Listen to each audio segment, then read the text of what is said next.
बिहार विधानसभा चुनाव के पहले कांग्रेस कुछ नए अंदाज और नए कलेवर में दिख रही है। कलेवर मैं इसलिए कह रहा हूँ कि आपको जानकर हैरानी होगी, आज़ादी के बाद यानी कि 1940 हम कहें कि एक बैठक हुई थी और उसके बाद ये बैठक हुई, तो ये इसी से आप अंदाज़ा लगा सकते हैं कि आखिर कांग्रेस इतना मतलब इतने नए अंदाज में दिखेगी, किसी को एहसास नहीं था। और ये महागठबंधन के तमाम लोगों को भी पता चल रहा होगा कि आखिर इसके पीछे कांग्रेस का मकसद क्या है। हम थोड़ा दिखाना चाहेंगे कि सदाकत आश्रम में भी यह रौनक बहुत दिनों बाद देखने को मिला कि जब आप देखिए कि तमाम 5 लीडर जो यहाँ सामने आप देख रहे हैं, और एक तरह से कहीं ना कहीं कांग्रेस अपने जो महागठबंधन के लोग हैं उन पर तो अपना दबाव बनाना ही चाह रही है अपने इन कार्यों के माध्यम से। दूसरा जो मतलब एनडीए को ही बताना चाहती है कि अब वो उस अंदाज में कांग्रेस नहीं है, कांग्रेस का नया अवतार हुआ है। और सीडब्ल्यूसी की बैठक ये अपने आप में ही दर्शाती है कि आखिर क्या नया अंदाज।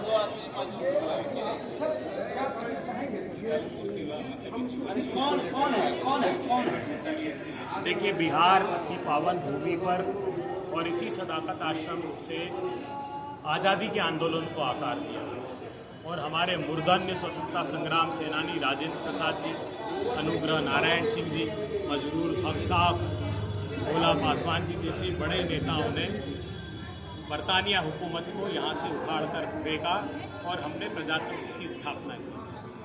आज फिर जब प्रजातंत्र पर आक्रमण हो रहा है, संवैधानिक संस्थाओं को समाप्त किया जा रहा है, वोट चोरी की जा रही है, युवाओं के भविष्य को रोंदा जा रहा है भर्ती और प्रवेश परीक्षा के घोटाले से। आज़ाद भारत के इतिहास में पहली हुआ कि ऑडिटर जनरल ने अपनी रिपोर्ट में ये लिख दिया कि 70,000 करोड़ रुपए के गबन की आशंका है।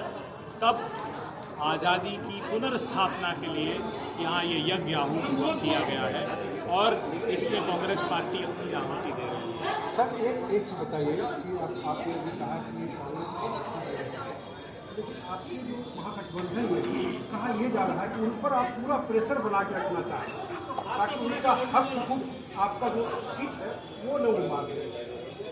हाँ, प्रेशर है, लेकिन भारतीय जनता पार्टी और जेडीयू की सरकार का अनैतिक दबाव बिहार पर और देश पर।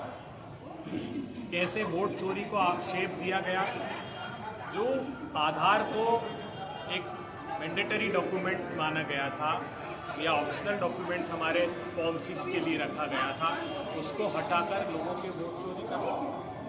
यहाँ बिहार में विनोद कुमार कहते हैं मेरी माँ उर्मिला देवी को दस्तावेजों पर मोदी ने मारा। ऐसे सैकड़ों लोग, लाखों लोग हैं जिनको इस SIR की सूची से हटा दिया। मैं ये कह रहा था सर, महागठबंधन में अभी तक 7 बैठकें हुई लेकिन अभी तक कोई फलाफल नहीं हुआ, कोई सीटों का बंटवारा नहीं हुआ। कहा यह जा रहा कांग्रेस को 55 सीटें देगी। आप ऐसी बात कर रहे हैं कि चुनाव हो गए, आपको 55 सीट मिल रहा है। आप क्या चाहते हैं? जिस दिन गठबंधन हो उस दिन हम सीटों की घोषणा करते हैं। 7 बार बैठक हुई ना, लेकिन कोई फलाफल नहीं निकला। किसने कहा आपको? मैं कह रहा हूँ कि 7 बैठकें हुई, परसों तो फल नहीं निकला, ये किसने कह दिया? फल हमने बताया नहीं, इसका अर्थ ये नहीं कि नहीं निकला।